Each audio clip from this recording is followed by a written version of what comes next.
tardes a todos y todas. Estamos hoy en la Biblioteca de Canarias, una vez más, para continuar con nuestra programación cultural. Y hoy tenemos a un invitado especial, el profesor Emilio González Ferrín, nacido en Ciudad Real en 1965. Él es profesor de Islamología en la Universidad de Sevilla. Sus trabajos, que parten de las religiones comparadas, giran en torno a 3 puntos: analizar los orígenes culturales del Corán y la historiología medieval, especialmente la entrada de la cultura y la civilización islámica en Europa a través de Al-Ándalus, para presentar las relaciones euroárabes y mediterráneas. Y bueno, ha publicado monografías como El diálogo euroárabe, Salutaciones orientales, El modernismo islámico, la palabra descendida. Esta última fue galardonada con el Premio Internacional de Ensayos Jovellanos en 2002, y por este motivo pues nuestro invitado formó parte hasta 2009 del jurado de las letras en los Premios Príncipe de Asturias. Ha publicado también La angustia de Abraham, que es una continuación de su estudio de Historia General de Al-Ándalus, y Cuando fuimos árabes. En junio de 2008 recibió el Premio de Divulgación Científica de la Universidad de Sevilla por sus artículos de prensa, y como novelista ha publicado Las bicicletas no son para el Cairo, Los puentes de Verona y El túnel de Sequía. Hoy le va a presentar, que también está con nosotros, aquí a mi lado, Maravilla Javier Aguilar, que es profesora de lengua árabe en la Universidad de La Laguna y que se va a encargar de introducirnos a nuestro invitado. Y ya sin más que decir por mi parte, les doy la bienvenida a los dos y les doy el turno de palabra. Muchas gracias. Ramiro, muchas gracias, porque de verdad que siempre es una oportunidad muy grata poder reunirse así, de esta manera, quiero decir. Así, aunque sea en petit comité y en un lugar así como tan acogedor y con tanto significado también, ¿no? También un espacio que yo creo que debemos buscar, ¿no? Un espacio no solamente de lectura individual también, claro, que debemos de siempre estar ahí, ¿no? Conectándonos con nosotros mismos mediante la lectura, pero también un espacio de lectura, de discusión, de hablar, de argumentar, de estar en desacuerdo, de estar de acuerdo, y sobre todo lo que hablábamos hoy en nuestra excursión por la tierra del trigo, la capacidad de sorprendernos, porque yo creo que si dejamos de sorprendernos por las cosas es como que, bueno, pues ya yo creo que la vida está como terminada, ¿no? Entonces eso, la sorpresa, ¿no? Y la sorpresa, es verdad que Emilio González Ferrín, mi apreciado Emilio, siempre me lleva a la sorpresa, a sorprenderme, porque decíamos, ¿no? Que recordando a nuestro amigo Julio Sansó, que por qué se empeña otra vez en escribir ¿Por qué escribe otro libro? Es decir, es una persona que está en continua batalla, creo yo, dialéctica con el mundo, con el mismo y con todo lo que se menea, creo yo. Yo creo que está en continua discusión. Y sí que yo creo que es muy de agradecer que existan personas así, que estén en constante batalla y constantemente planteándose nuevas formas, incluso en contra del mismo, o sea, porque él mismo después se da cuenta de no sé qué y se autocritica y se autoconstruye, más que se autodestruye. Yo creo que yo prefiero decir que te autoconstruye. Un poco de ave fénix también. Sí. De Más destrucción que creativa, ¿no? Como dicen ahora. Autoconstrucción, creo yo. Así que bueno, yo diría eso en primer lugar, que por qué escribes tú otro libro y por qué escribes, qué quieres decir con qué es el Islam, en qué sentido, qué es la religión o qué es. Pues muchas gracias, querida compañera, querida María Villas, Mavi. Muchas gracias, amigo Ramiro, rey del decasílabo. Por tanto, en una poeteca como esta, pues desde luego tiene sentido tu presencia e intentaremos buscarle sentido a la mía, que no sé si lo conseguiré. En un espacio que para mí, exotéricamente, tiene un significado poético y esotéricamente, en cuanto he entrado, se me han puesto los pelos de punta porque es la cúpula de la roca, que aquí es donde surgió exactamente lo que yo implico ahí, que es el Islam y que iremos escudriñando brevemente. La Cúpula de la Roca es un templo que no es una mezquita, no es una iglesia, no es una sinagoga, pero se creó en una época en la que todavía no se sabía cuáles iban a ser las fronteras teológicas de esas tres religiones. Es exactamente de esta distribución octogonal, con una roca justo en medio y con unos frisos alrededor, con unos mosaicos en los cuales se describe algo muy interesante que para mí es la respuesta a qué es el Islam, ¿no? Por lo tanto, por una parte, la presencia aquí, el agradecimiento a asistentes y presentadores. Por otra parte, justificar por qué un libro y luego atender a la respuesta. Hay una película de una persona que a mí ahora me cae muy mal, pero bueno, como es una máscara cinematográfica, tampoco tenemos que juzgar al actor por su obra, la obra según la psicología del actor, que es la película Soy Leyenda de Will Smith, en la que I Am Legend, leyenda, no es soy una leyenda, sino soy leyenda, el título de un disco, probablemente el disco recopilativo más famoso de la historia, que es de Bob Marley y unifica una serie de canciones que ya es imposible sacarlas de ese recopilativo. Parecía que cada una de ellas iba a responder a un disco diferente, pero esa recopilación es estrictamente lo mejor, sin duda, que hizo Bob Marley. En la película Soy Leyenda, cuando le preguntan a él ¿por qué eres leyenda?, le enseña el disco y dice: Bob Marley estaba una vez en un concierto y le pegaron un tiro y se lo llevaron a un hospital, y cuando lo atendieron le dijeron: bueno, pues ahora usted estése aquí una semana tranquilo y se pondrá bien. Y dice: no, una semana no, a mí ciérreme bien porque mañana tengo otro concierto. Y dice: ¿por qué otro concierto? Dice: porque si ellos no paran de disparar, yo no paro de cantar. Ese ellos existe hoy día.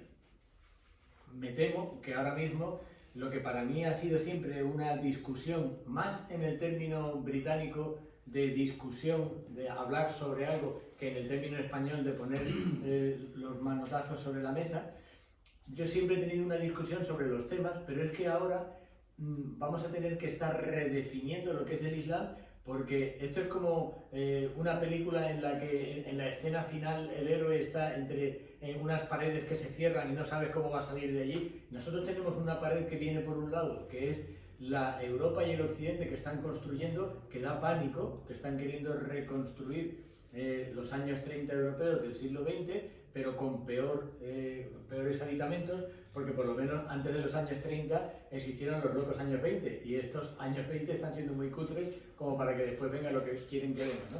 Pero es que por el otro lado, yo me quedo impresionado en los últimos 40 años que llevo ya dándole vueltas a lo que pueda ser el Islam, como cualquier cosa que el otro lado malo decía sobre el Islam se ha ido convirtiendo en profecías autocumplidas.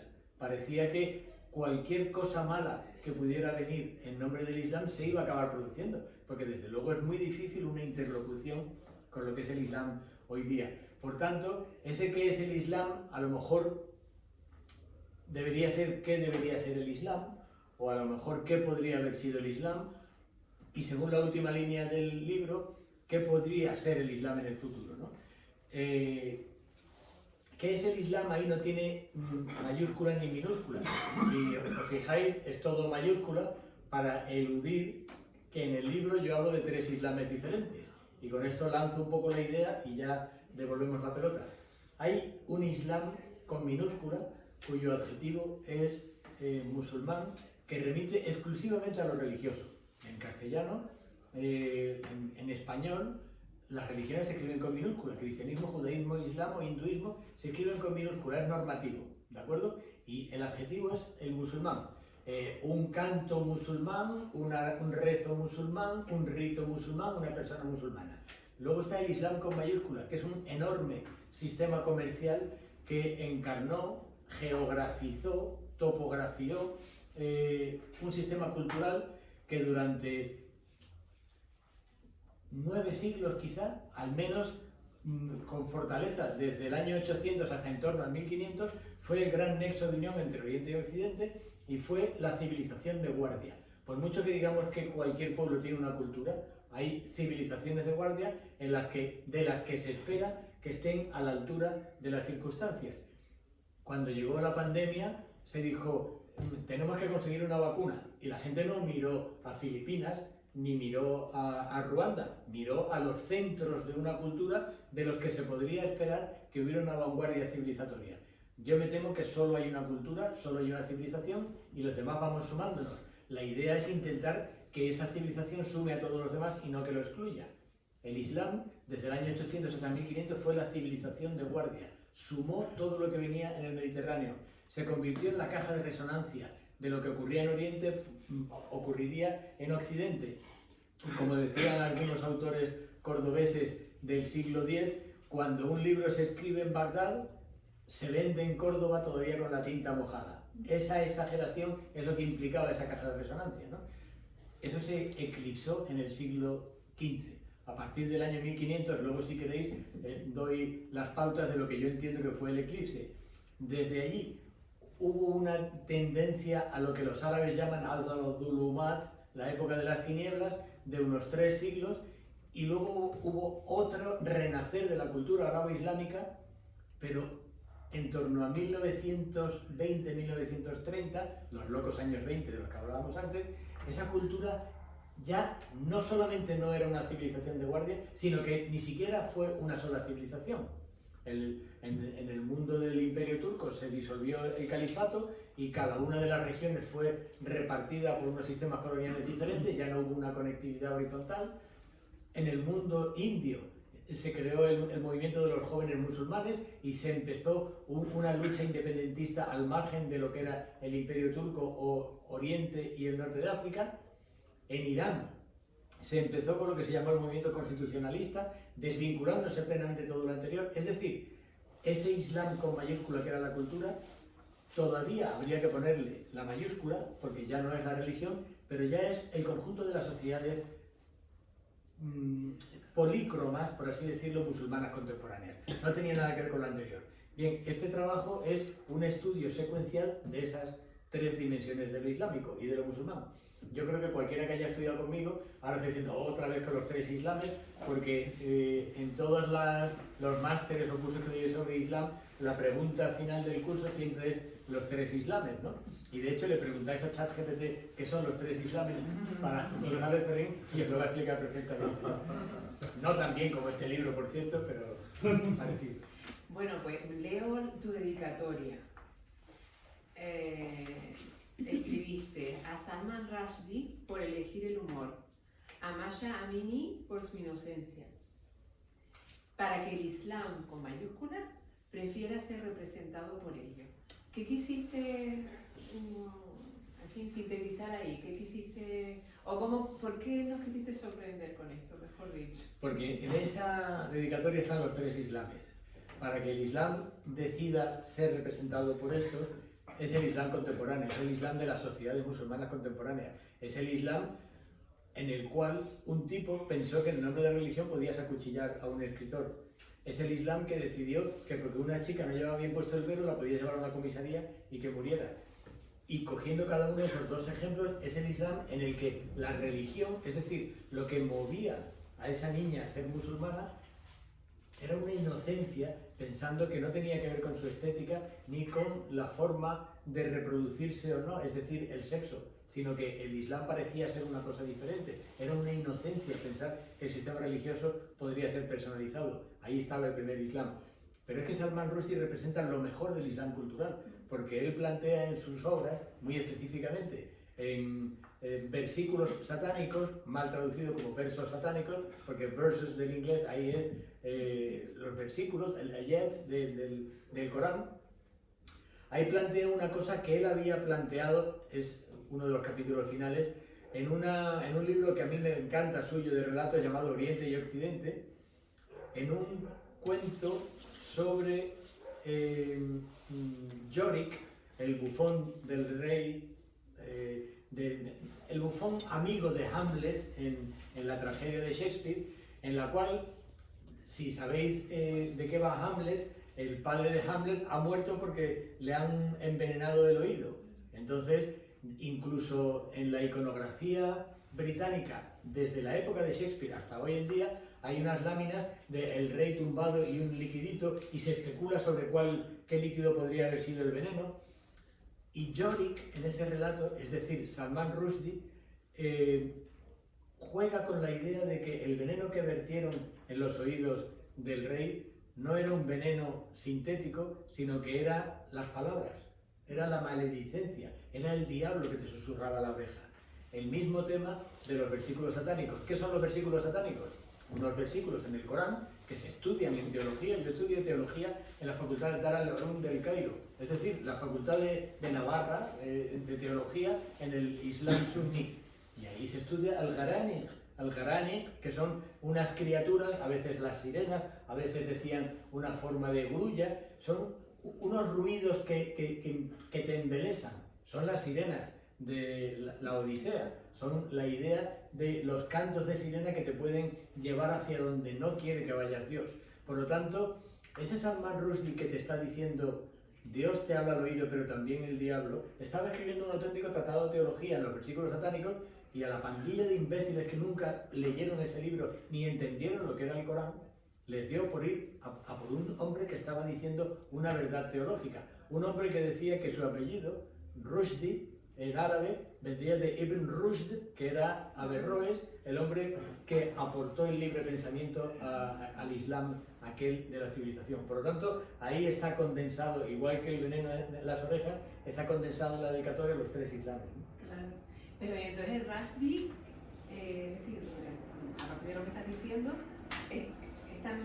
era también un inocente, un intelectual inocente, mejor dicho, ¿no? Porque claro, él pensaba en su macro comprensión del Islam que él podía escribir sobre los versículos dictados por Satanás, ¿no?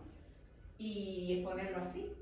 Él estaba convencido de que vivía en un tiempo de razón. Exacto. Y no, se equivocó, no había una razón. Emitieron una fetua, un dictamen religioso para acabar con él, y siempre acabó una persona pues ejecutándolo. Yo no creo verdaderamente que las ideas sean buenas o malas, son las personas. A las personas se las juzga por sus acciones, no por sus ideas. Es decir, el Islam no tiene la culpa de lo que hizo el pobre desgraciado ignorante que había escuchado al diablo pensando que había escuchado a Dios y vaya cuchilla a un escritor, ¿no? Pero sí creo que el Islam contemporáneo, ese tercer Islam, podía superar un poquito su tendencia medievalizante a decir que todo pasado fue mejor, ¿no? Entonces yo creo que deberíamos aportar algo. Hay una cosa que dice Daniel Brown en un libro llamado Rethinking Tradition in Modern Islamic Thought, repensando la tradición en el pensamiento islámico contemporáneo, y dice lo siguiente: todo lo que se plantea ahora como islámico remite a lo musulmán. Fíjate, todo lo cultural remite a lo religioso, y todo lo religioso remite a un tiempo pasado, y se ha codificado un tiempo pasado tan perfecto que eso es lo que se quiere traer hoy día. Bien, el profeta Mahoma no existió, es simbólico. El Corán no se compiló antes del año 800. Cualquier persona que diga este papelito es del Corán, eso no se puede llamar fragmento, porque un fragmento es un trozo de algo que generó una unidad previa, y no hay ninguna unidad previa. Es el momento en que la teología musulmana tiene que aceptar que la religión es simbólica, no es encarnada, enlibrada, literal. Y a mí me parece que el mundo islámico contemporáneo no está avanzando hacia la razón, pero es que me parece que la academia tampoco avanza hacia la razón. En el libro hablo de dos tendencias en la islamología contemporánea: el modelo tradicional y el modelo histórico crítico. Ayer citábamos, como prácticamente estábamos todos ayer, puedo encadenar un poco con lo de ayer. El método histórico crítico consiste en coger un libro y a ver qué dice este libro, no a ver qué hay de divino en ese libro. Yo creo que se puede ser simbólicamente religiosa. Yo creo que Dios existe, como también creo que existe el honor, y creo que existe la vergüenza, y creo que existe la ignominia, pero son conceptos que hemos creado. Entonces, yo creo que la religión se debe salvar desde lo simbólico, no se puede salvar desde lo literal, porque es ridículo pensar que una persona que solo aparece en un pasaje de un libro llamado Doctrina Jacobi en el año 630 y que ni siquiera aparece con su nombre, que es el único vestigio antiguo que hay sobre la posible existencia de un profeta árabe, una persona cuya referencia es que un rabino de Cartago se dirige a un rabino de Tiro o Sidón en el Líbano y le pregunta, ¿este profeta que ha salido de entre los árabes es nuestro Mesías? Eso se merece simbólicamente una interpretación de que lo que surgía en Oriente Medio era un deseo de ecumenismo, de crear una sola religión con todos los aportes que vinieran. ¿Por qué no hay apócrifos del Corán? Porque el Corán es en sí mismo una suma de los apócrifos. ¿Apócrifos de qué? De todo el judeocristianismo previo, que nos lleva a lo que hemos hablado otras veces, de que el Islam es una religión judeocristiana tardoantigua. Tiene un caldo de cultivo muy anterior, ¿no? Estaba acordándome en nuestras carreras, ¿no? En la licenciatura o en mi licenciatura, lo que nos explicaban, ¿no? El Islam oriental y el Islam occidental.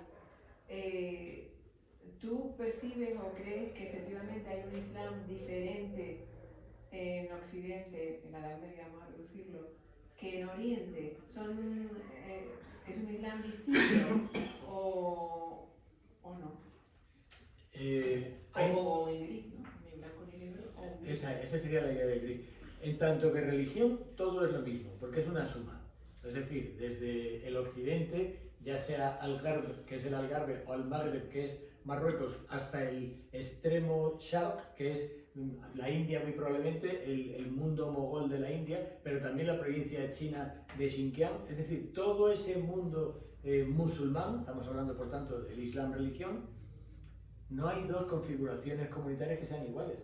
En cada lugar se vive el Islam de una manera diferente, pero preguntémonos lo que es el cristianismo. No, yo soy cristiano, vale, yo soy cristiano en Kiev, yo soy cristiano en Uppsala o soy cristiano en Caracas. ¿Cuál es mi ritual que me representa como cristiano? Porque no tienen nada que ver una cosa frente a la otra. Yo he estado en Mashhad, en la frontera con Turkmenistán, en una ceremonia religiosa, se supone que plenamente chií, y lo que allí estaba ocurriendo era exactamente lo mismo que yo viví en el Rocío, en Huelva. De una serie de personas saltando una reja para sacar una estatua que estuvo dando vueltas por todo el pueblo y todos lo querían tocar y llevaban a los niños y los ponían encima. La forma es especular, va dando vueltas de un sitio a otro y los contenidos se modifican. El Islam surge para decirle al mundo que Dios no tiene hijos, que Dios no es antropomórfico, que Dios es una idea. Por tanto, apuremos la idea de lo simbólico y no digamos que hay una configuración exacta, literal, en una persona. Pero fijaos lo que implica el chiismo. El chiismo le lleva a la contraria al propio Islam y le dice que hay personas con partículas divinas. Esas personas son el Beit, que son la gente de la familia del profeta, y a partir de ahí, en una secuencia de transmisión genético-espiritual, hay emanaciones de lo divino en los imames.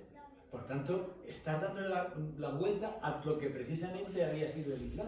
Entonces, hay muchas cosas que se llaman Islam, en mi opinión, porque surgió como una ética comunitaria. Claro, y detrás de esto que nos enseñaban, ¿no? Ese Islam oriental e Islam occidental, hay una pedagogía, evidentemente, porque nosotros en el colegio, ¿no? Nos enseñaban, teníamos clases de catecismo y de religión, o sea, lo que era que te tenías que aprender el Padre Nuestro, el credo, no sé qué, pero no te explicaban lo que era la religión cristiana, la historia del cristianismo, ¿no? Y bastante claro, obedece a una pedagogía sobre una religión extraña o extrañada, ¿no? Extirpada de la historia de España, y sin embargo una religión que se entiende que es la religión del Estado español, bueno, en aquella época, ¿no? Que era la religión cristiana con la que se debía adoctrinar a los niños y a las niñas, pues claro, se explicaba lo que eran los elementos del catecismo, vaya, normativos, ¿no? Sí. Evangelizadores, ¿no? Sin embargo, para el Islam, pues claro, se explica en otros contextos formales y ya si estás haciendo, pues eso, una licenciatura, ¿no? Una filología árabe, unas lenguas orientales o lo que sea, ¿no? Hay una forma ahí habría que hablar sobre el orientalismo, la forma en que extrañificas al otro para que no tenga nada que ver con lo tuyo. Yo siempre planteo, el otro día, ayer, en tu clase de lengua, les puse los primeros pasajes del Kitab al-Hayat, el libro de la vida, que es como se llama en árabe al Evangelio de Juan. Y el libro empieza, en el principio de la palabra, la palabra estaba con Dios, y la palabra era Dios.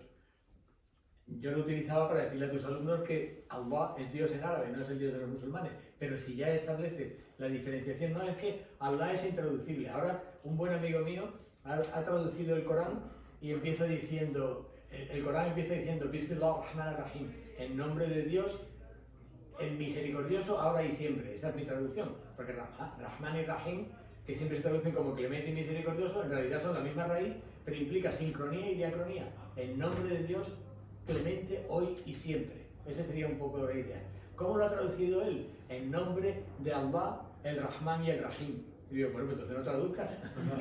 ¿Por qué no hacer un cómic? Y cortas y pegas la palabra de nada. Traducir es ofrecerle a la gente lo que realmente puede evocar simbólicamente un versículo. Por eso la idea de la poética y que estemos aquí es interesante, porque este libro intenta hacer una visión poética de lo que en las fuentes árabes, en las fuentes occidentales, en los libros de historia, no se ha comprendido. Hay un autor, Bergson, que a mí me encanta cuando habla de la fenomenología, dice, la historia de la filosofía se ha confundido con la historia de las matemáticas. ¿Conocéis a Zenón de Elea, el griego que planteó la inexistencia del movimiento real? Porque decía en su experimento sobre Aquiles y la tortuga, ¿conocéis el experimento? Dice, Aquiles es un gran arquero y quiere cazar una tortuga, ¿de acuerdo? Aquiles tensa el arco y lanza la flecha. Cuando la flecha ha llegado a la mitad de su recorrido, la tortuga ha avanzado un poquito. Cuando la flecha llega a la mitad de lo que le queda, la tortuga ha avanzado otro poquito. Cuando llega a la mitad de la mitad de la mitad de lo que le queda, ha avanzado otro poquito. Conclusión, la física es incapaz de comprender cómo llega la flecha a la tortuga. Por lo tanto, la flecha nunca llega a la tortuga. Y dice Bergson, mentira, la flecha llega a la primera. Porque Aquiles es tan bueno con la flecha que ha calculado los movimientos y tira para adelante, pero no ha cogido la pizarra y ha jugado, no ha cenonizado la realidad, dice Bergson, no ha radiografiado. Ninguno de nosotros, si tiene un amado o una amada, lleva en el bolsillo la radiografía de la persona amada. Lleva una fotografía, no llevamos la configuración, nadie lleva la configuración de ADN. No lo afirmes mucho. Está de moda, ¿no? Mira cómo me encanta Manolito. Este es Manolito, mira, es la cadena de su ADN. Eso no tiene ningún sentido, porque buscamos la poética de los discursos, ¿no? Entonces, nosotros no hemos comprendido que la religión iba de poesía, no iba de Zenón, no iba de matemáticas. No hemos comprendido que cuando una persona decía, oye, este tipo es hijo de Dios, lo que quería decir es que somos hermanos. Y ya está, y que Dios estaba aquí cerquita. Y lo que quería decir en un discurso poético bíblico que dice en siríaco, Elí, Elí, lama sabachthani, si conocéis la Biblia, que dice, Dios mío, ¿por qué me has abandonado? Está diciendo lo mismo que Nietzsche, exactamente igual. Esas palabras son Nietzsche. Dios ha muerto, me has abandonado, estoy solo. Bendito sea que estoy solo, porque ahora si quiero que algo sea bueno, lo tengo que hacer yo. Y si quiero que sea algo malo, lo voy a hacer yo, no está el diablo por detrás. Entonces, vamos a ver si entendemos que todo esto era poético. A ver si comprendemos que no hay que coger a la Virgen y abrirla de piernas, como en algunos evangelios apócrifos, a ver si de verdad era Virgen o no. Porque la palabra parcenos en griego solo significa joven, no significa nada más. Entonces, lo que tenemos que aprender es que un tipo llamado Pablo, de Tarso, era un gran judío y nunca dejó de ser judío, pero el cristianismo ya lo expropió, ya se lo quedó. Entonces, si tú vas haciendo fronteras de lo religioso a la forma única de creer en un ser dando vueltas alrededor de nosotros que nos puede inspirar el bien y que se le llama Dios, se le llama Allah, se le llama God, si tú tienes que confinarlo en un sistema religioso concreto, te va a salir un artificio, te va a salir una cenonización, te va a salir la pizarra, te va a salir la cadena de ADN de la persona amada. Pero si lo entiendes simbólicamente, el Islam es la religión más antigua de la historia. Porque lo que implica es que hay una sola fuerza, no muchos dioses, y que esa fuerza no se encarna. Simplemente somos nosotros los que tenemos que darle sentido. Levantemos el corazón. No, quiero decir que suena demasiado poético, pero si la religión se la dejamos a los radiógrafos, no lo hemos entendido nunca, ¿no? ¿Y qué te gusta más de estos tres términos? ¿Qué te gusta más? ¿Arabismo, orientalismo o islamología? A mí me gusta islamología para lo que hago, es decir, lo que yo voy a clase y me pagan y enseño. Esta es la islamología. El arabismo también lo hice un tiempo, pero yo ya no soy tan arabista. Yo utilizo el árabe para comprender los textos determinados. Yo casi me siento más historiador del Islam que arabista. La verdadera historia se hace a través de la filología. Es imposible hacer la historia sin la filología. Pero la filología no es más que una ciencia auxiliar de un pensamiento. Por lo tanto, necesitamos las herramientas. Y el orientalismo para mí ya tiene una matización clasista de lo civilizador. Ya orientalismo remite a Edward Said, ya remite a una música de Sherezade, ya remite a otra cosa. Antiguamente un orientalista era una orientalista, las hubo también a miles, eran un estudioso o una estudiosa del mundo oriental. Pero ya no ha quedado, las palabras se cansan y bifurcan. Y ahora mismo el orientalismo es tratar a Oriente como una alteridad, una otreidad. Y no sé, para ir así, yendo hacia el final, bueno, para que haya muchas también intervenciones, preguntas de los presentes, pero ¿qué libro querrías escribir y todavía no te has atrevido a escribir? Oye, eso es bueno. Ah. Eso no me la había eso no estaba en la chuleta que habíamos preparado, ¿no? A mí me gustaría reescribir La angustia de Abraham, uno de los libros que yo escribí, pero reescribirlo con la fuerza simbólica poética. Hacer una verdadera biografía de Dios, una biografía autorizada de Dios. Porque si hemos creado a Dios, tenemos la autoridad de escribir su biografía. Y hacer una biografía desde el principio hasta el final. Pero el principio hasta el final no es un juego cronológico, de las primeras fuentes a las últimas fuentes. Tú te das cuenta de que en el Corán hay un Dios que se parece al del libro de Job, pero es diferente del musical Jesucristo Superstar, donde hay otra forma de entender a Dios. Y es diferente de Nietzsche cuando dice, no, Nietzsche no mata a Dios, Nietzsche llega y estaba muerto. Y ahora llega la policía y dice, has matado a Dios. Y no, pues yo llegaba y ya estaba muerto. ¿Qué estaba queriendo decir Nietzsche? Que ya no lo necesitamos, ya tenemos las herramientas, ¿no? Yo cuento siempre una anécdota a mis alumnos, me suelo llevar un ábaco para contar lo que para mí es la religión y lo que a mis hijos les he enseñado que es la religión. Es decir, la necesidad de la pregunta religiosa, o sea, la filosofía, ¿no? Es que, bueno, de hecho tú nombrabas antes las palabras de Cristo en la cruz, Dios mío, ¿por qué me has abandonado? Hay un filósofo esloveno, Slavoj Žižek, marxista, y él tiene un libro llamado Amor sin piedad, y entonces él considera desde su perspectiva hegeliano-marxista que ese momento cuando Cristo dice en los evangelios ¿por qué me has abandonado? Es como el momento fundacional de la revolución. Nos hemos dado cuenta de que estamos totalmente desamparados en el mundo, sin ningún Dios, y ya no nos queda otra que hacer la revolución para vivir bien en este mundo. Oye, qué bueno, porque fíjate, ya puedo hacer un pie de página. A mí me pasa siempre que yo escribo el libro y luego digo, ahora vamos a trufarlo, busquemos pie de página. Y ahí ya lo tengo, pues fíjate. Y por eso él llama a la revolución amor sin piedad, porque es el amor hacia el género humano despojado de la piedad religiosa. Sí. La piedad religiosa tampoco es tan mal. Es decir, no, yo no creo. Sí, entiendo lo que él dice. Una revolución, yo creo que es el arranque del humanismo. Claro. El humanismo nace cuando el ser humano se da cuenta de que está solo. Hay un libro de Sartre, El existencialismo es un humanismo, creo que se llama, un librito muy pequeño, muy interesante, en el que dice, ¿qué diferencia hay entre una persona buena y una persona que hace el bien? Porque de la segunda nos enteramos todos. En la primera, uy, qué bueno era, se retiró al convento, se retiró los conventos, a ver lo que hacía este tipo, ¿no? En el convento, no te fíes. ¿Dónde están los niños del pueblo? A ver, vamos aquí, ¿qué está pasando por aquí, ¿no? Es decir, pero una persona buena es una persona que ha hecho algo bueno, ¿no? Entonces, ¿por qué tenemos que hacer algo bueno? ¿Por qué en La peste de Camus un médico decide quedarse en una ciudad apestada, literalmente, sabiendo que puede morir? Porque no existe Dios. Y si no existe Dios, tenemos que configurar nosotros el bien, que es lo contrario de lo que nos han enseñado desde todas las religiones. Es que si no existe Dios, esto es un cachondeo. Pero, claro que es un cachondeo y debe ser un cachondeo, pero ahí debemos crear nosotros el bien, ¿no? A propósito de la biografía de Dios, Emilio, en tu angustia, la angustia de Abraham, que me gusta llamarlo la angustia, porque así... Sí, María Angustia.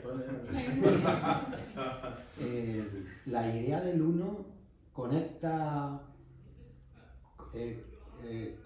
directamente con la idea de un Dios omnisciente, ¿no? Sí. Si no, eso no se da, ¿no? Sí, sí, lo que pasa es que lo uno no debe tener calificativos. Ayer le hice una foto a un camello de un azucarillo que se vende por aquí. ¿Es un azucarillo o es una marca de café? Era en un servilletero. En un servilletero era. No sé, No sé de qué era. se llama un tipo de café que es el dromedario, creo que se llama, algo así. Entonces le hice una foto, mirad la cara que tiene el dromedario del café, el dromedario, mira la cara del chulo que tiene el camello, ¿no? Qué fantástico. En el mundo de la teología El camello está musulmana, mirando hacia arriba, Está muy Antonio, chulo. como mirando hacia arriba, Muy con los soberbio, ojos Antonio. cerrados, con cara de soberbio. No tiene abuela, vamos. No tiene abuela. Un camello soberbio. la idea, Antonio, es que el camello, figúrate un camello como un animal chulísimo que mira hacia arriba con soberbia, con unas pestañas, como pasando de ti, ¿no? Sí. Entonces, a lo largo de la historia de la teología musulmana, Dios tiene 99 nombres y solo los camellos saben el número 100. Y por eso miran de esa manera tan chula. Todo esta es una especie de teología, digamos, para niños, Alegórica, fabulística. Claro. Y uno de los nombres, Antonio, como tú decías, es el omnisciente, ¿no?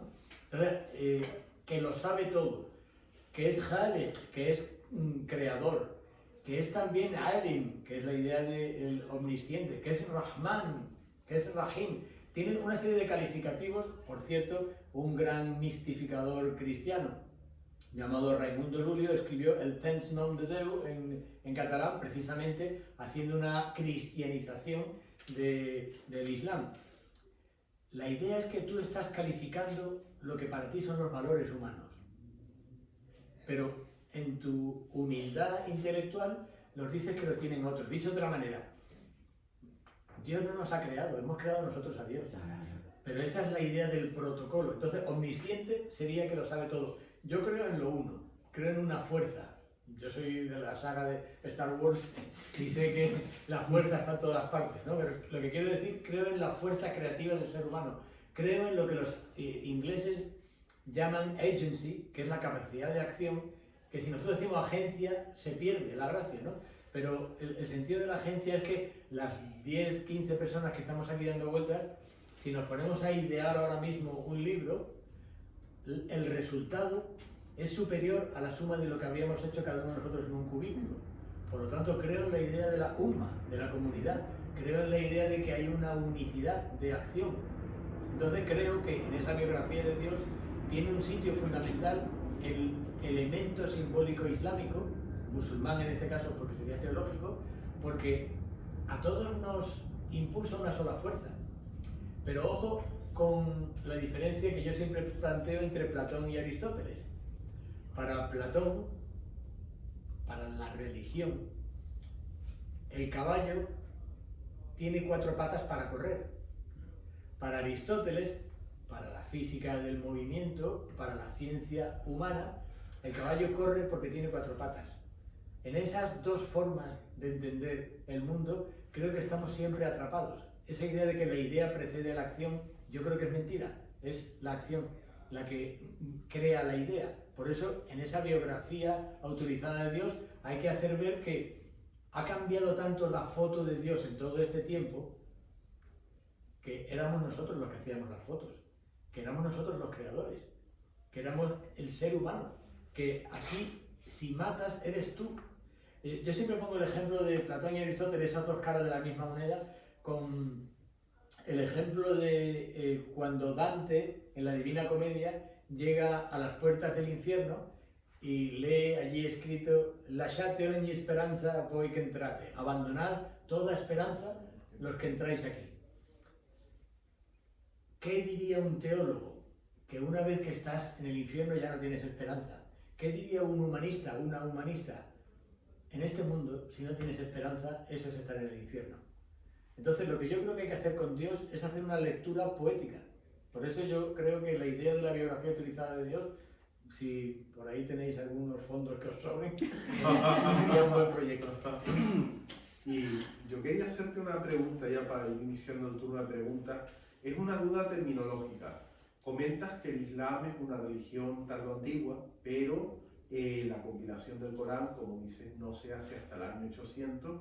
Entonces, habría que entender que realmente es un proceso de formación de las ideas teológicas que dan origen al Islam de muchos siglos, desde la antigüedad tardía hasta el siglo IX. Tal cual. Llevándole la contraria a una gran islamóloga europea, Angelica Neuwirth, yo creo que el Islam es una religión tardoantigua, pero el Corán es un libro prácticamente medieval. Ella dice lo contrario, que el Islam es un libro medieval. Como estamos en el terreno de lo poético y de lo simbólico, puedo decir, venga, sí, es verdad, porque las ideas que están en el Corán vienen de muy lejos, pero en el momento en que se fijaron, yo creo que es cuando se debe marcar el año cero del Islam, y hasta el año 600 no tenemos Corán.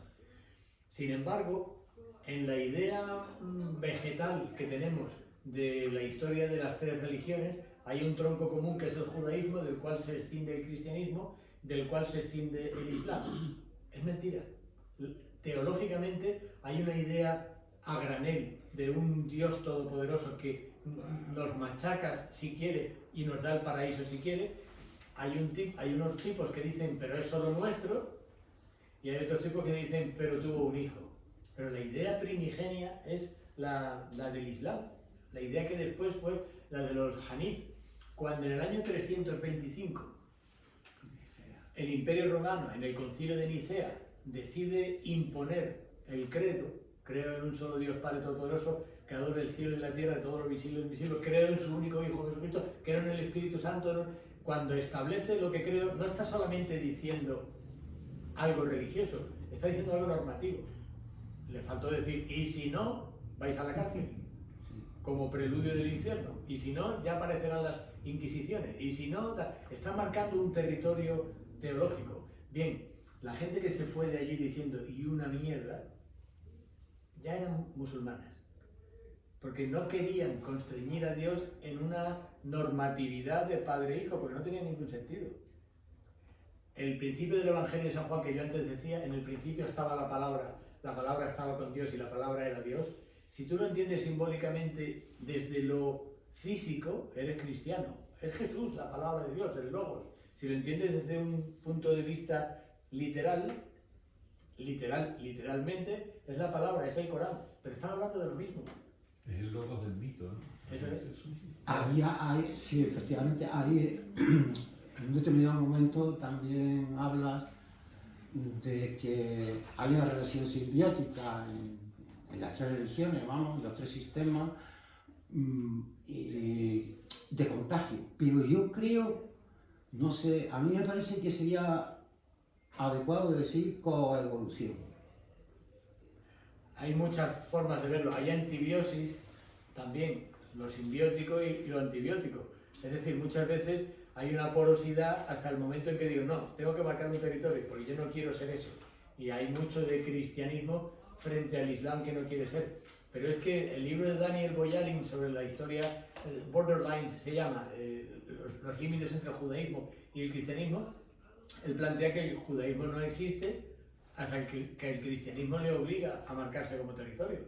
En el momento en que el cristianismo surge diciendo somos unos judíos que no nos tenemos que circuncidar, ni tenemos que comer cosas raras, ni venimos de la pata del Cid, ni somos un grupo limitado, y además podemos rezar en griego, hay un grupo de gente que dice, no, por Dios, no, tiene que ser en hebreo, tiene que ser solo nosotros los de las tribus, tiene que ser. Entonces el judaísmo se crea en el momento en que surge aquello. Pues yo creo que el cristianismo se configura antibióticamente frente a un entorno judeocristiano etéreo que ya es el Islam. Es coevolución, puede decir. Es que yo lo llamaría solo evolución. Coevolución ya marca que hay varios actores. Marca, claro, el judaísmo, el Evolución cristianismo de y el Islam preexistente, ahí, latente. Perdón, ¿no? Existente, no, existente desde el principio. Sí, sí. Raymond Panikkar, un tipo interesantísimo, pensador, historiador de la religión hindú, pero él cristiano, además creo recordar que del Opus Dei, él decía, yo soy cristiano al 100% e hindú al 100%. Y luego al final le preguntaban, ¿pero usted escribe en catalán? Y dice, no, es que también soy catalán al 100%. Es decir, la idea es que cada persona elige su totalidad en una forma de comprender lo absoluto, lo trascendente. Cuando en la Celestina, Calisto y Melibea se ven por primera vez y Calisto dice, Melibeo soy, eso ya es una religión, eso ya es una misma forma de decir, soy musulmán. Ya hay algo trascendente en mi propia inmanencia. A mí, el pensador de guardia para mí es Baruch de Spinoza. Baruch de Spinoza, ayer lo citaba en el método histórico-crítico, pero a mí me interesa en su frase célebre Deus sive natura. Es decir, solo puedo creer en un Dios que para mí, para el ser humano racional, implique las leyes de la naturaleza. El manzano siempre da manzanas, siempre se suceden las cosechas, nacen, reproducen y se mueren los seres humanos y también los seres animales. Ahí hay un orden. ¿De dónde viene ese orden? No tengo ni idea. Pero si tú quieres llamar a ese orden Dios, me apunto. Bueno, pues yo también. Es una forma de entender lo que no entiendes. ¿Qué ha hecho la ciencia a lo largo de todos estos siglos? Arrinconar a la pregunta. Pero la pregunta primordial siempre va a estar allí. ¿Qué hubo al principio y qué habrá después? ¿Qué es el tiempo? Esas preguntas nos van a acompañar siempre, por lo tanto, darle una respuesta religiosa es dejar de pensar. Claro. En todo este movimiento, ¿no? de las religiones y tal, a mí ahora me estoy interesando bastante por Bizancio, ¿no? por lo que representa también como desplazamiento del centro del cristianismo desde lo que es Roma hacia la parte oriental y balcánica y todo lo que eso implica, ¿no? ¿Qué papel juega Bizancio, por ejemplo, en la configuración final de lo que podría ser el Islam? Te cuenta que Bizancio empieza en el 300, por así decirlo, y acaba con la caída, ¿no? En 1453 con el segundo, ¿no? Cuando ya entra el Imperio Otomano, ya hay un Islam constituido como imperio, ¿no? Eso es lo que cabe, ¿no? Eso es lo que cualquier historiador o historiadora debe huir siempre. Debe huir de los easy. Porque yo lo planteo como un easy. Y si no hubiera habido Bizancio, si Roma hubiera estado todavía en la península itálica, muy probablemente lo que estamos llamando Islam sería una forma de entender el cristianismo oriental. Porque no habría habido un cristianismo antibiótico frente a todo aquello que surgía. Ten en cuenta que Bizancio en el 325 crea el concilio de Nicea, pero en el 527 o 29, no recuerdo exactamente cuándo, Justiniano cierra la Academia de Atenas. Dice, se acabó preguntarse, ahora ya todos tenemos respuestas teológicas. ¿Y qué hacen los que quieren hacerse preguntas? Se van a Nísibet, a la actual Persia, y se va cociendo algo que será las nuevas preguntas que acabarán siendo el Islam. El Islam no es más que otra forma más de neoplatonismo. El neoplatonismo ya se preguntaba por lo uno, por lo único, por el alge, por mil cosas, ¿no? Bien, pues esta es la misma pregunta de siempre. Bizancio configuró al Islam por amurallarse frente a Oriente. Ese sería el titular, ¿no? Sí, ¿no? Las murallas inexpugnables, ¿no? de Constantinopla, que todos las deseaban, ¿no? Claro. Hablando antes del tema de lo de la fe y de todas estas cosas, me acordé en la antología del disparate, un libro de Ayo Caratú, que me regalaron de pequeño, había una pregunta que decía, ¿qué es la fe? Y la respuesta, el supuesto disparate, que después ya he leído con tiempo, dices tú, no tenía tanto viso de disparate, decía, se consiste en ver lo que no vemos. ¿No? Y dices tú, bueno, en esa parte de lo que se ve y lo que se oculta, ¿no? También al mismo tiempo, ¿no? Lo que florece y lo que está debajo, lo que subyace también. Sí. O sea, mientras tanto van caminando, o así lo entiendo yo por lo menos, estas formas religiosas, ¿no? Hacia lo que confluye al final en el Islam, hay también un proceso de ocultación de unas y otras, de otras tradiciones apócrifas, ¿no? Que se van como desgajando un poco y van terminando como configurándose en otra cosa. Todo sistema religioso es una clausura de la Academia de Atenas, siempre. Es una forma de cerrar el pensamiento. Ya te voy a dar yo aquí las respuestas. Y por cierto, ahí tienes el cepillo, pues si te sobra algo de suerte. Esa es la idea de todo sistema religioso. Pero esa pregunta por la fe, nosotros no deberíamos quitársela a nuestros hijos, a nuestros estudiantes.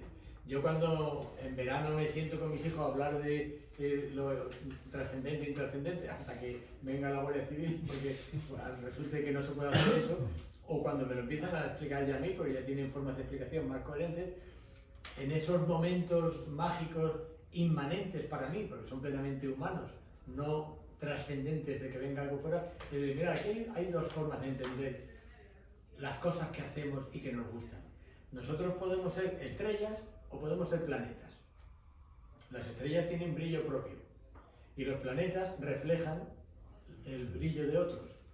A nosotros nos han contado a lo largo de toda la historia que somos planetas y yo creo que somos estrellas.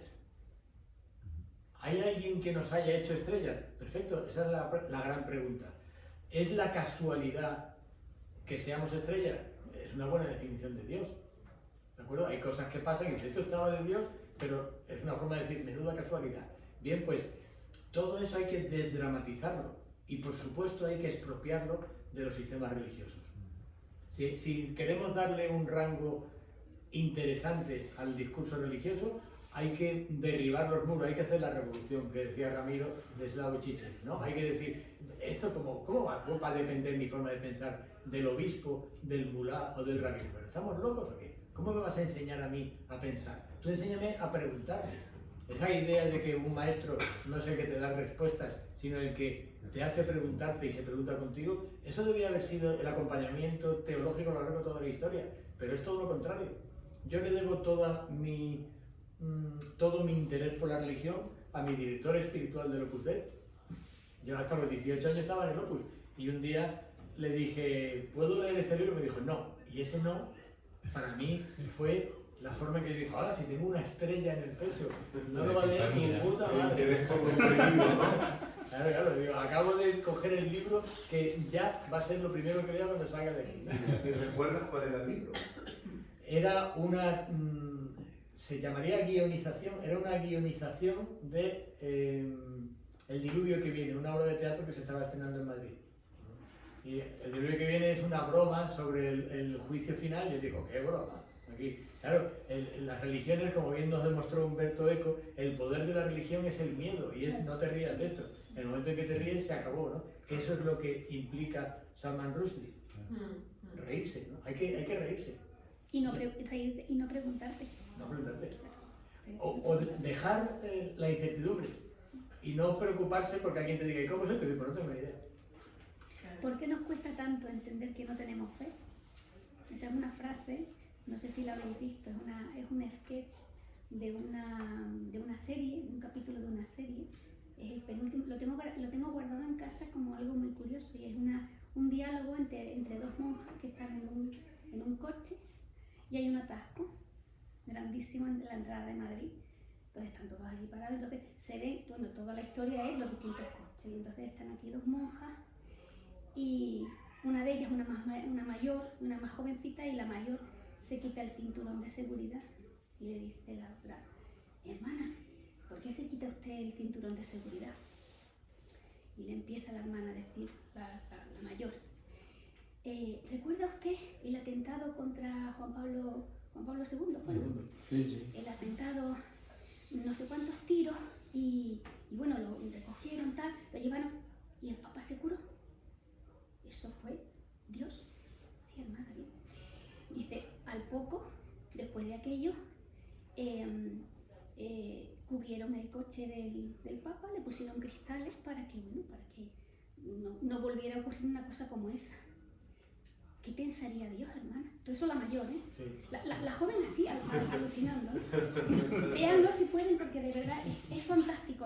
La serie se llama Atasco y es el penúltimo capítulo. Ay, qué bueno. Merece ¿Está la en pena. YouTube o no? Yo creo que la vi en Prime, creo que la vi. Pero si buscan Atasco, es el penúltimo capítulo. Hermana, ¿qué cree usted que pensaría Dios? O sea, Dios hizo el milagro, porque además la otra dijo, bueno, eso fue un milagro. Entonces dice, claro, pues sí, efectivamente fue un milagro. Entonces, ¿qué pensaría Dios cuando vuelve a salir el Papa todo cubierto? No sé, hermana, no está en nosotros pensar o sea, decir lo que pensaría Dios. Dice, no, Dios se sentirá herido. Porque claro, hago un milagro y ¿cuál es el resultado? Que no te expones de nuevo, sino que te cubres con el necto. Oye, bueno, pues no contento con eso. Siguen hablando de todo eso y dice, ¿cuál es el santo que tenemos en los coches para que no nos pasen? San Cristóbal.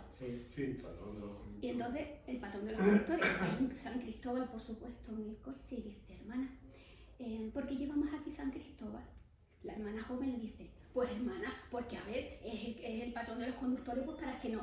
Dice, ¿y para qué me pongo el cinturón de seguridad? Si Dios, a través de San Cristóbal, me va a proteger, yo le estoy haciendo un feo a San Cristóbal y a Dios poniéndome el cinturón de seguridad. Y entonces se queda la hermana, la joven así, muy seria, se quita el cinturón de seguridad y a todo esto llaman a la ventanilla, toc, toc, toc, toc, la Guardia Civil. Baja la ventanilla, hermanas, el cinturón, dice, eso estábamos hablando la hermana y yo, dice, sí, hablen, pónganselo porque son 400 euros, no sé cuántos euros le decía, por cada cinturón, hace las dos así, se ponen el cinturón y dice la hermana mayor, dice, ¿por qué nos costará tanto entender que no tenemos fe? Es, por favor, véanlo, es buenísimo. Como lo tengo guardado y de vez, mamá, me lo pongo de vez en cuando, digo, me voy a ver de nuevo el sketch, porque no sé quién escribió, no me preocupaba de quién escribió ese guión, pero el guión no tiene desperdicio cada una de las palabras. Sí, es verdad que todos los sistemas religiosos, todos los sistemas en realidad, intentan eliminar el ingenio, la individualidad, el pensamiento creativo. Y todo esto surgió de un pensamiento creativo codificado después. O sea que ¿Y ese libro cómo va a caer Allende? Bueno, supongo que mal, sí que tampoco puedo... Por bomba. Claro, no, yo soy muy respetuoso. Ya. Mira, fijaos el talante del libro.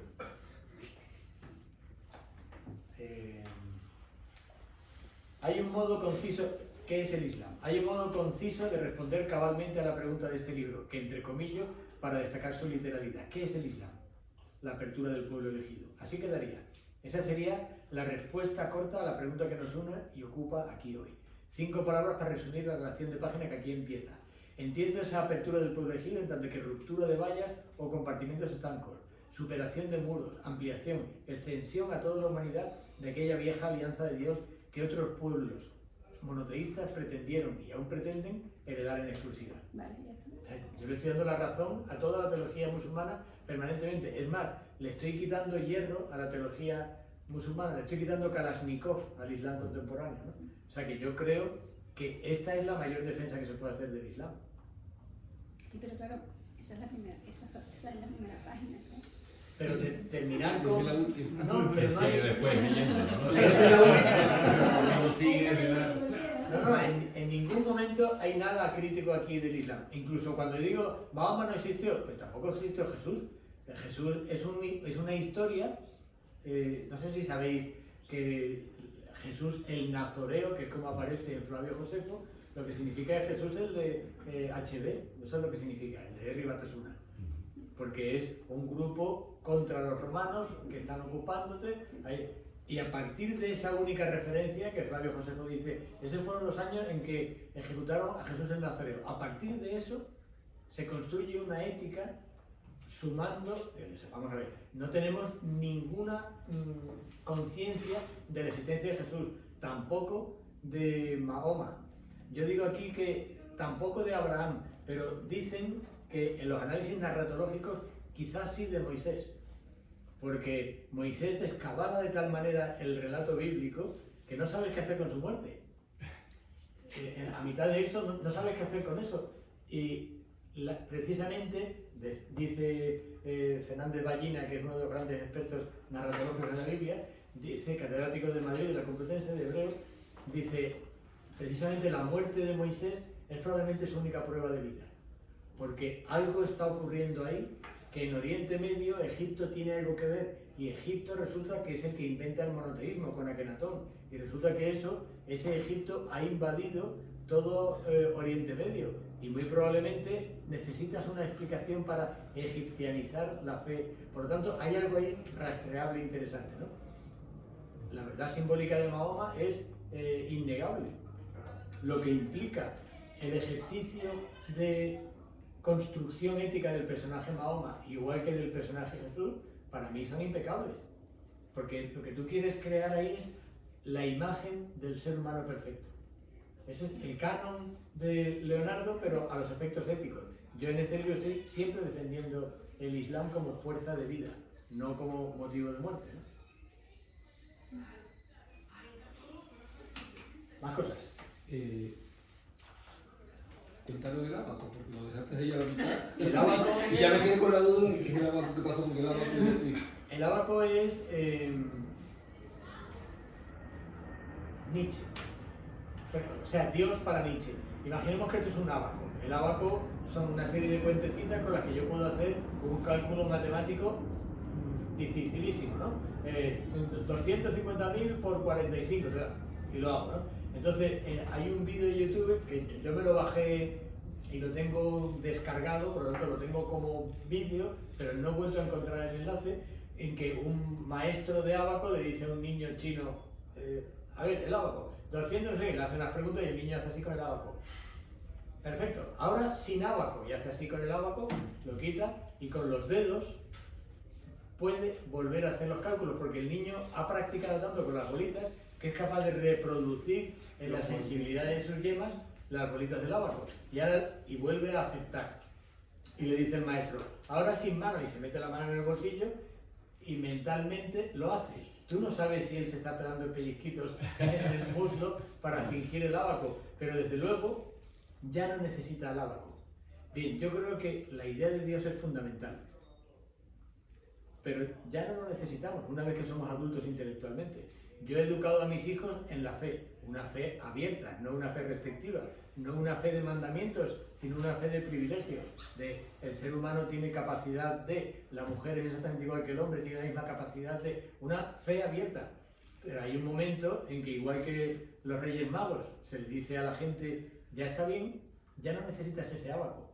Siempre pongo el ejemplo de mi hija mayor, que se lleva 8 años con el siguiente, el ejemplo de la bicicleta, no sé si lo puse ayer, de papá, esta bicicleta, la mañana de Reyes, ¿esta bicicleta la has comprado tú? Digo, sí. Digo, pero entonces los Reyes no existen. Digo, claro que existen, pero ahora tú me tienes que ayudar a que sigan existiendo para tus hermanos. ¿Ya está? Esa es la religión. La religión es un constructo educativo, pedagógico, para que la gente busque lo mejor de sí. Ahora, si esa religión te lleva a quemar al otro porque no se ha circuncidado, no te has enterado ni de bicicleta, ni de Reyes Magos, ni de nada, ¿no? Y la mayor parte de la gente lo que busca es una normatividad religiosa. Esa ya es la contaminación. Hay una parte aquí de la contaminación política del discurso religioso. Pero bueno, eso lo hemos tenido en España durante 40 años, haciendo ver que era pecado determinadas cosas que en realidad lo que querían era que fuera delito, ¿no? Pero es que el ejercicio de pensar es un ejercicio. Claro. Y cansa. Y cansa. Y además no interesa. Y depende de cómo y de dónde. Claro. Ahora, cuando hablan de la inteligencia artificial, la religión siempre ha sido una inteligencia artificial. Siempre ha sido un sustitutivo del pensar. Siempre te ha dado una respuesta codificada. La IA es tan peligrosa como una religión normativa, porque te está dando una serie de resultados a la medida de la mayor parte del pensamiento. Dice, oye, la Tierra es plana, empezad a meter material sobre que la Tierra es plana y llegará un momento en que nos diga que la Tierra es plana. No, y además ahora pues con las ideas transhumanistas que poco menos nos están diciendo que la inteligencia artificial nos va a superar, que incluso nos llegará a sustituir como especie, Y bueno, por ejemplo, pues hay ensayistas, Yuval Noah Harari, este israelí que ha escrito Sapiens, Animales a Dioses, pues él al final de Sapiens lo viene insinuando, que al final pues Homo sapiens desaparecerá por culpa de la robótica y aquí pues vendrá a habitar una raza de robots o quién sabe. Bueno, en realidad, no sé si habéis oído hablar de Antonio Dieguez, que es catedrático de Filosofía de Granada, experto en transhumanismo, precisamente, ya me he equivocado del libro. El libro de ayer, Shackleton, la editorial Shackleton, me publicó a mí Al-Ándalus y a él le publicó algo sobre transhumanismo e inteligencia artificial. Una vez cenando en un foro de análisis en el que yo participo en Sevilla, me tocó junto a él, yo le estuve googleando a él a mí, habíamos hablado los dos, y me dice él, oye, estaba googleando y a ti te odia mucha gente, ¿por qué? Y digo, porque niego la conquista musulmana de la península ibérica. Tengo que hacer una tarjeta. Negador. Y él me mira como diciendo, principiante, yo niego la existencia del ser humano. Y digo, joder, tío. Gana la banca. Claro, ¿y en qué se basa él? Y dice, ¿en qué momento el ser humano es humano, según la evolución? La Iglesia lo tiene clarísimo, la religión musulmana también, el judaísmo. Dios insufla alma en el ser humano. El roh o ruaj en hebreo es el alma que entra en el barro. Pero la explicación evolutiva es mucho más difícil. ¿A partir de qué momento decimos que esto es humano? Eso al principio. Pero ¿a partir de qué momento dejamos de serlo? Porque yo ahora mismo llevo lentillas, me rompí un diente y me he puesto algo ahí. Si me va mal el riñón y puedo tener un riñón artificial porque lo han fabricado para ser así. Antonio tiene unos artilugios que le permiten leer lo que en cualquier otra circunstancia no podría leer. Tú puedes tener una cadera robótica. De momento no tengo nada. Yo no me he tocado. Pero imaginemos eso, dice él, en nuestros nietos. No, es que este niño ha nacido, pero sí, es que ha nacido con la cabeza muy pequeñita y le hemos puesto otra cabeza. Además es que por un poquito más habla alemán, ¿no? Entonces, ¿a partir de qué momento, qué tanto por ciento de mi tataranieto será robótico? Entonces, claro, por eso yo era un principiante con el 711, porque ni por el principio ni por el final. La definición ser humano es convencional, como todo convencional, ¿no? Ay, me hiciste recordar aquella película Johnny cogió su fusil. Pobrecillo, Que había quedado solamente, creo que era un tronco solo, ¿no? Y su cabeza, ¿no? El tronco y la mandíbula. Y lo que era, exacto. Y entonces estaba privado de... No, perdona, no tenía mandíbula, era tronco y cabeza. Pero estaba privado de todo, creo que no veía, ¿no? Estaba desconectado de cualquier... Estímulo externo. Sí, no podía, no tenía ninguna conexión. Y van dejándolo, claro, porque lo van anulando y lo van dejando, va pasando el tiempo y de estar en una habitación va pasando a otra, hasta que al final está como en un trastero. Claro, en un almacén ahí, claro. Porque, claro, digamos que no sirve, es decir, no está conectado con la vida, aunque estaba vivo. Sí, había pero una vida. Ya no tiene respuesta. Como él no puede responder, ya no tiene, Sí. no tiene estímulo. Pero que tampoco, no, lo he dicho mal, es que lo recordaba porque cuando hablabas de la trascendencia, o sea, al no trascender, él no trascendía ya no, de ninguna manera. Y entonces ya no tenía ningún sentido como ser humano. Claro, como ser humano no, pero su cabeza sigue funcionando. Sí, él seguía pensando, tenía sus pensamientos. Sí. Hay un momento en una de las obras que a mí más me gustan de Albert Camus, El mito de Sísifo, en que dice, el mito de Sísifo lo conocéis, está castigado a llevar una piedra a lo alto de una roca, se le vuelve a caer. y cae y vuelve. Él está cegado y obligado a pasar la eternidad subiendo y bajando la roca. Y dice Albert Camus, pero hay un momento en que cuando empuja la roca a lo alto y todavía no ha empezado a soltarla, él atisba que está en el punto más alto y que por allí habrá un horizonte y sonríe. Ah, qué bueno. Ese es el Claro. pellizco, ese es el pellizco Claro. que nos hace crear a Dios. Exacto.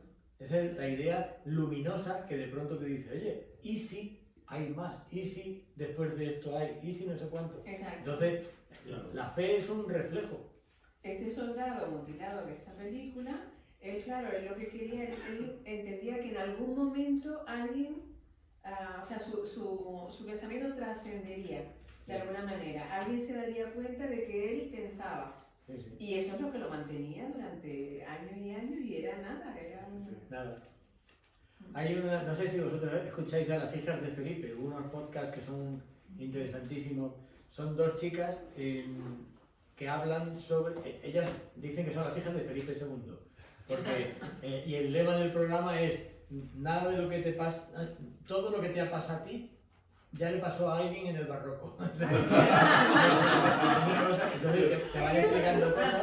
Son dos lesbianas súper militantes, súper inteligentes, autocríticas, que además cuando se ponen, se ríen de sí mismas con una presteza que ya no tenemos en la corrección política. O sea, una le dice a la otra, y me quedé como pollo sin cabeza, vamos, como lesbiana sin camisa de cuadro. Y se ríen de sí mismas y de todo, de la religión, de todo, pero mantienen ese gracejo permanente del valor de lo religioso. Sí. Porque todos los conventos, todo el arte de los siglos XVI y XVII, todo absolutamente lo hemos hecho en el nombre de una idea, de una sonrisa de Sísifo, cuando a lo mejor por ahí hay horizonte. Y lo que ellas plantean es que te tienes que poder reír de todo eso. Que el ingenio no es tan malo. Nosotros tenemos el ingenio, lo tenemos en contra del genio. José Antonio Marina tiene un librito que es Elogio y refutación del ingenio. Y dice, no, el ingenio no sirve para nada. Siempre se ha visto como algo superficial. Algo superficial. Y el ingenio es lo que hace que en la rueda de nuestro pensamiento aparezca una piedra, la lleva a otro sitio y descubres algo nuevo. Entonces, nunca hay que cercenar el pensamiento creativo. Y Dios es pensamiento creativo. En el libro intentas explicar qué es el Islam, ¿no? Sí. La pregunta es, ¿a dónde va el Islam? Capítulo. A ver, no, digo spoiler absoluto. Dice... No debe ser spoiler. A ver qué dice. Básicamente, para bien o para mal, el Islam será lo que los musulmanes y musulmanas quieran que sea. Es una respuesta muy, Sí. Claro. muy sin contestar. Sí, Claro, que es el cristianismo lo que quieren los cristianos. claro, pero no lo que quiera Dios, es la clave. Ya. Entonces, que sea lo que Dios quiera, lo que significa es a ver cómo nos ponemos de acuerdo en esta agencia colectiva para que esto sea mejor. Yo tengo una amiga, y con esto si queréis vamos terminando, que son las 8:20, tengo una amiga que es guionista de Televisión Española, Isa Sánchez, magnífica, ha estado nominada a los Goya, su equipo, varias veces. Fueron los guionistas del Ministerio del Tiempo. Así. En el Ministerio del Tiempo hay un capítulo que yo me tuve que poner de pie, aplaudir y llamarla por teléfono y decirle, cásate conmigo ahora mismo. Es impresionante lo que hicieron allí, ¿no? Porque es el capítulo sobre Lorca. El capítulo sobre Lorca, en el viaje en el tiempo de los funcionarios de ese Ministerio del Tiempo, van al tiempo de Lorca y se lo traen al mundo contemporáneo para hacerle ver, oye, que te mataron. Sí. Entonces, intenta escapar, quédate aquí y no muere. Entonces Lorca está con el funcionario en una cueva del Sacromonte en Granada y están escuchando a Camarón, la leyenda del tiempo. Entonces están escuchando... La casida, ¿no? ¿Eh? La casida, está. Sí, la casida. Y está Lorca diciendo, oye, ¿estás oyendo eso? Y dice, sí, pero eso es mío. Y dice, sí, es tuyo. Y dice, pero entonces yo gané. Si se me está cantando, yo gané. Y gané porque morí. Devuélveme a mi tiempo. Me pareció tan bestialmente creativo que le llamé y dije, oye, ¿y esto de quién es? Y dice, todavía estamos revisando los WhatsApp del grupo de los 5 que escribimos para saber a quién se le ocurrió. Porque uno dijo, y si lo pone, no, me pone que esté Camarón, y si pregunta, no, vaya a hacer, y termina y lo ves y dice, oye, mira, aquí se le ocurrió. Una creación colectiva. Eso es. Es sublime, Bien, total. pues, Si no, no hubiera sido nadie, nada.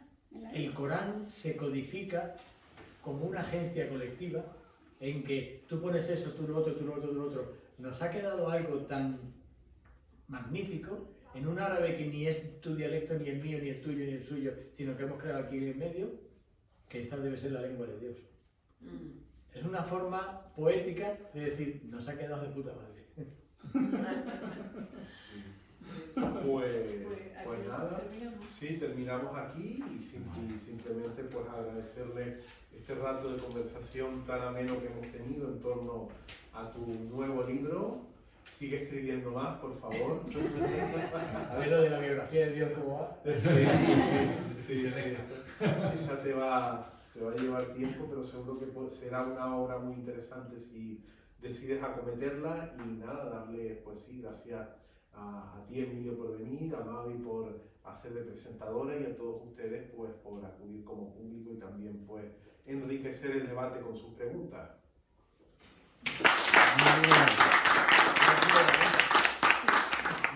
Yo he traído ejemplares, no ha venido el editor, valen 15 euros. Si los tenéis, os los firmo, yo os lo compro, solo se me ocurre Bizum y tal, y le hago yo el paso, ¿de acuerdo? Uno lo compro yo y se lo doy a la poeteca. Pues muchas gracias. Yo compro el mío. Yo también compro el mío, ¿Tres? pero Para mí. a ver si tengo firma.